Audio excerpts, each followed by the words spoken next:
요즘 미국 주식과 관련되어서 가장 자주 언급되는 키워드가 있습니다. 그건 바로 버블, 거품인데요. 실제로 지금 보시는 기사들처럼 미국 증시 거품 경계령이다. 지금의 AI와 관련된 기업들의 거품이 끼어서 과거 IT 버블보다도 더 심각해졌다. 2000년대 닷컴 버블이라고 해서 IT 관련된 기업들의 주가가 크게 올랐던 그런 시기가 있었는데 이때 버블보다도 현재의 거품이 더 심각하다라고 이야기를 하는 것이고요. 그리고 특히 PER이라고 해서 주식의 주가에 거품이 끼어 있는지 아닌지 이것을 확인하는 가장 기본적인 지표가 있는데요. 이 지표가 시가총액 상위 기업들의 경우에 30배가 넘으면서 거품이다 라는 근거가 다뤄지고 있어요. 물론 이러한 기사들을 보시고 어떤 분들께서는 에이 S&P 500, 나스닥 100 그리고 미국 주식 같은 경우에는 결국엔 장기 우후 상향인 경우들이 많기 때문에 이러한 기사들 무시해도 돼라고 생각하실 수가 있고요. 그리고 특히 최근의 경우에 여러 차례에 걸쳐서 이러한 거품과 관련된 이야기들이 다뤄지기는 했지만 실제로 거품이 껴서 주가가 크게 하락하지는 않고 계속해서 주가가 쭉쭉 올라줬기 때문에 그래서 이런 기사들을 무시해도 된다라고 생각하시는 분들도 분명 계실 거예요. 그런데 이것은 한편으로는 조금 내가 최근에 투자 성과에 있어서 편향이 있는 것은 아닌가, 그 편향으로 인해서 착각을 하는 부분이 있을 수가 있다는 점을 짚어드리고 싶은데요. 여기서 다뤄지고 있는 닷컴 버블, 이 시기의 정점에서 만약에 매수를 했다고 한다면은 S&P 500 기준으로도 10년 동안 투자를 했을 때 주가 성과가 오히려 마이너스가 나올 수가 있었습니다. 물론 10년 이상 더 투자를 했다면은 결국에는 우후 상향이었고요. 그리고 또 주가가 그 이후로 더 많이 올라줬기 때문에 성과도 매우 좋았겠죠. 그런데 많은 경우에 있어서 한 1년, 2년 투자를 했는데 주가 성과가 마이너스이다. 잘 오르지 못한다 라고 느끼게 된다면은 10년 이상 버틸 수 있는 분들 얼마나 될까요? 솔직히 많지 않을 거라고 생각합니다. 그리고 다른 측면에서는 이렇게 생각할 수도 있어요.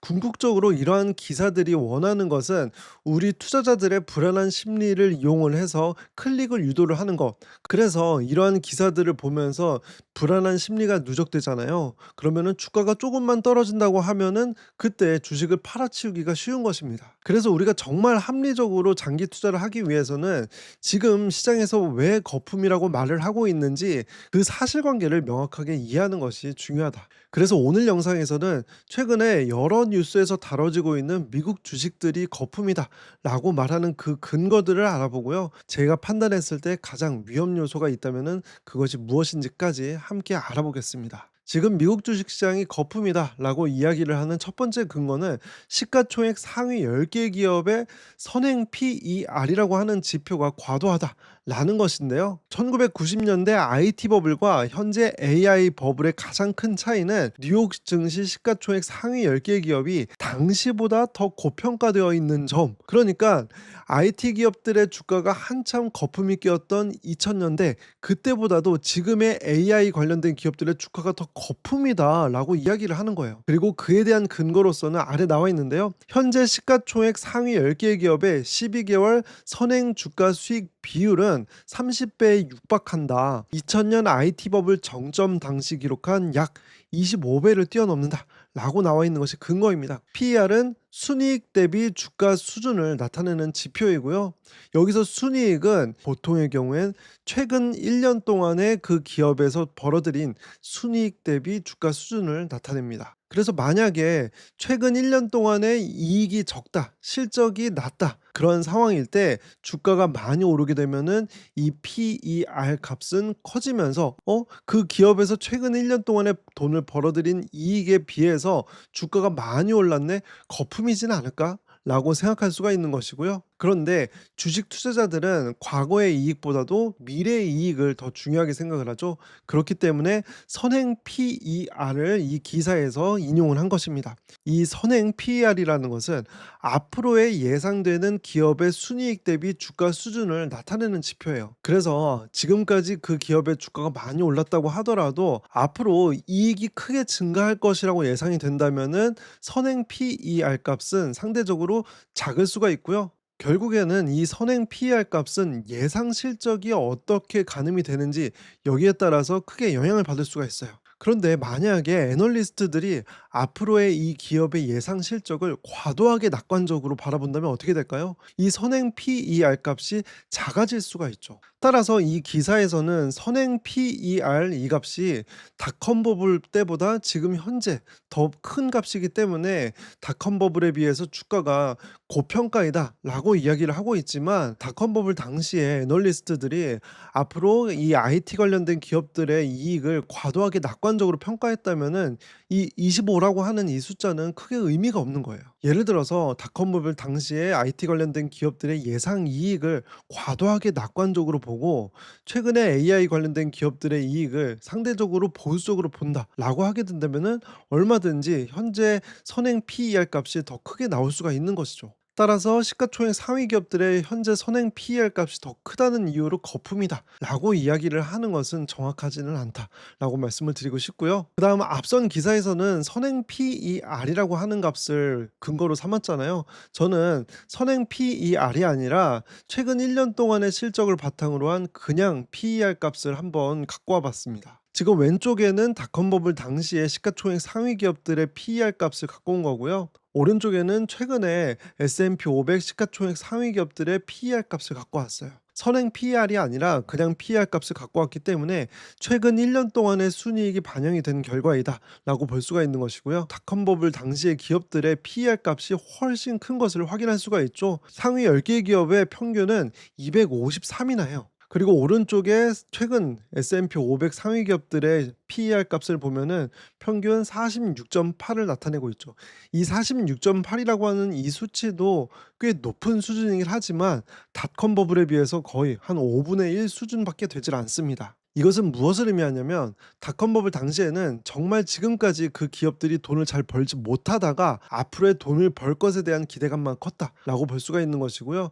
그에 비해서 최근에 S&P 500 상위 기업들은 상대적으로 지금까지도 돈을 그럭저럭 벌어왔고, 그리고 앞으로 돈을 더 잘 벌 것에 대한 기대감이 있는 것이다라고 평가를 할 수가 있습니다. 따라서 최종 정리를 하면 닷컴 버블 당시에 IT 관련된 기업들의 주가 성장보다 현재 AI 관련된 기업들의 주가 성장은 훨씬 실적이 동반된 성장이었다라고 볼 수가 있어요. 그리고 지금 미국 주식시장이 거품이라고 이야기를 하는 두 번째 근거는 바로 빅테크 기업, 매그니피센트 세븐이라고 부르기도 하죠. 이들 기업의 주가가 많이 쏠려 있다라는 점인데요. 관련된 기사 내용을 보시면 상위 10개 기업이 S&P 500의 20%를 넘는 시가총액을 차지하는 등 기술주 쏠림이 역대 최고조에 달하고 있다. 그런데 이러한 상위 10개 기업의 쏠림 현상은 1999년도, 이때가 닷컴 버블 때거든요. 이 닷컴 버블 때보다도 더 극심하다. 그렇기 때문에 현재 주가 수준이 거품이다라고 이야기를 하는 거예요. 결국엔 이 말은 앞의 기사보다도 더 단순하게